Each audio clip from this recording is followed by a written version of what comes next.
Hello everybody, it is Benjamin Ray Barnes here. Today I'm reviewing Jeff Lindsay's Dexter's Final Cut. And as you can tell, there's film wrapped around a butcher knife right there.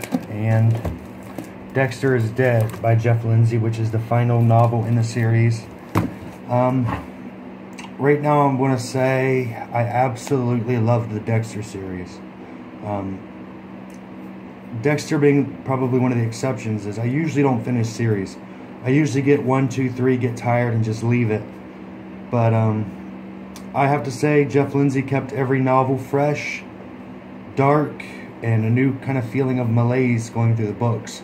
So yeah, definitely worth checking out if you're into any kind of dark, macabre storylines.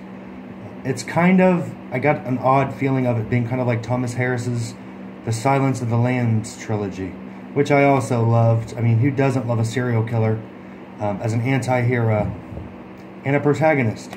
So yeah, it gets you rooting for the bad guy, which goes against cultural norms, which is always pretty cool to see how that works, right?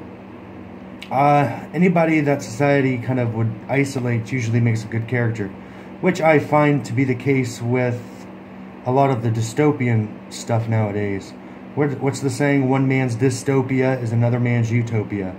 So the question is, in these Dexter books, is our reality Dexter's dystopia? Because he mentions throughout the series how his, I was going to say habit, he has a hobby of killing serial killers. So his hobby is most definitely frowned upon by modern culture, if you guys would hopefully agree with me on this one. Because if you don't, you probably need psychiatric help. And probably should get off YouTube. Alright then, let's review Dexter's Final Cut. In this novel, they're filming a pilot episode for a TV show, and there's 2 actors in it. They place this actor and actress with Deborah Morgan and Dexter Morgan.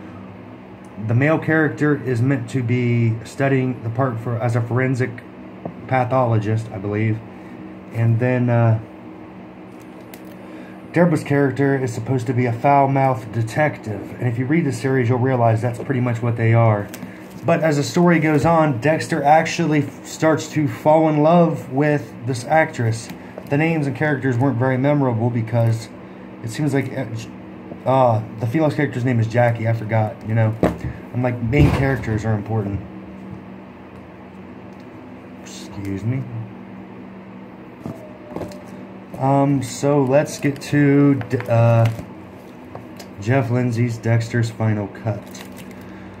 Dexter's world is about to come apart. It all starts with Hollywood. A major new police drama is set to be filmed in Miami. And blood splatter analyst Dexter Morgan is told he will be shadowed by Robert Chase, the brooding heartthrob actor who will star as a Miami blood splatter analyst. Life may imitate art, but Dexter is none too pleased by having someone scrutinize his job and his life, or be anywhere near his dark hobby. The mood around the production turns suddenly serious when the body of a brutally murdered woman is found in a dumpster in the heart of the city. As police investigate and the Hollywood crew is aflutter with the excitement of a real crime, Dexter gets a particularly sinister feeling about the killer and what the act may signify. Meanwhile, a curious thing happens. Dexter is spending time with his new Hollywood counterparts, observing the ease with which they fake the most basic human emotions, and he realizes he may have finally found his people. He also gets closer to Jackie Forrest, the sexy star who is cast as the tough detective, and who is tailing his sister, Detective Deborah. You boy, y'all can really tell that I don't read aloud a lot.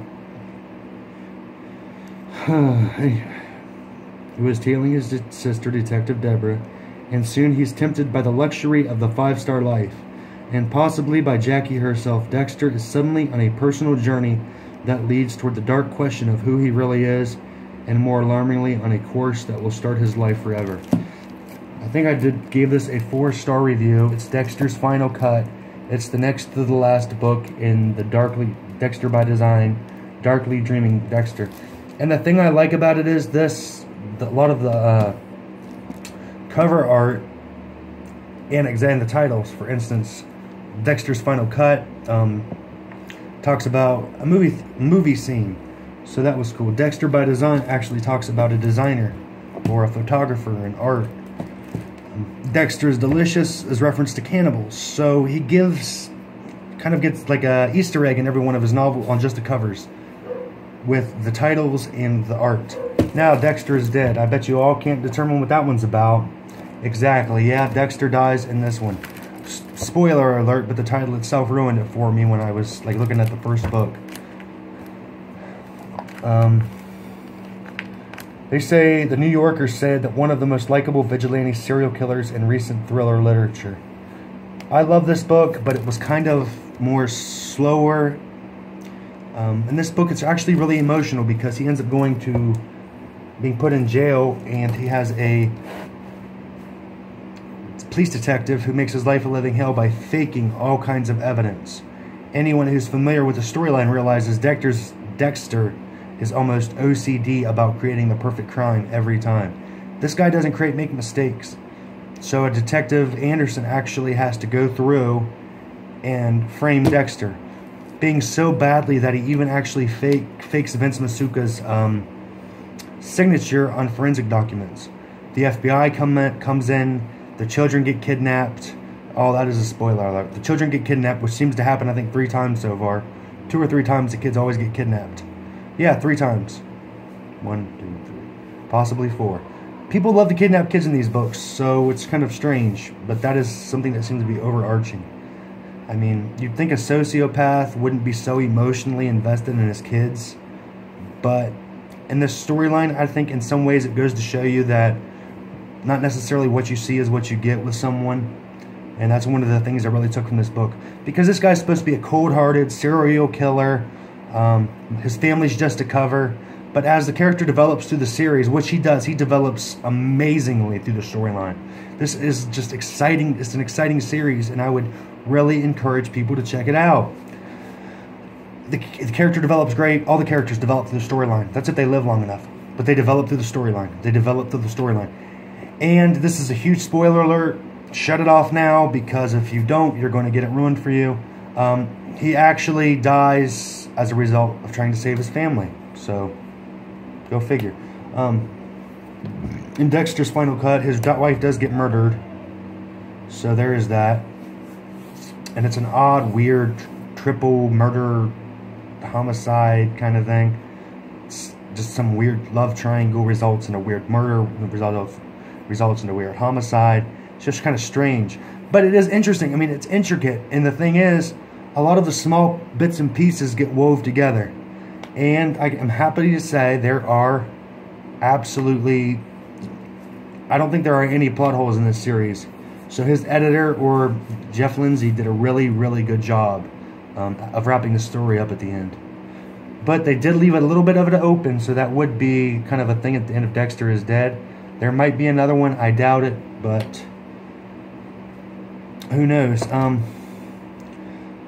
But it does say this is the final novel in the series that inspired the Showtime hit. So if you really like serial killers, I mean, I would definitely encourage you to check out Jeff Lindsay's Dexter is Dead and the Dexter series as a whole. So I hope you guys have a nice week. God bless you. Please like and subscribe. Comment below and just let me know if you've read this series, what you think about it. And I look forward to seeing that.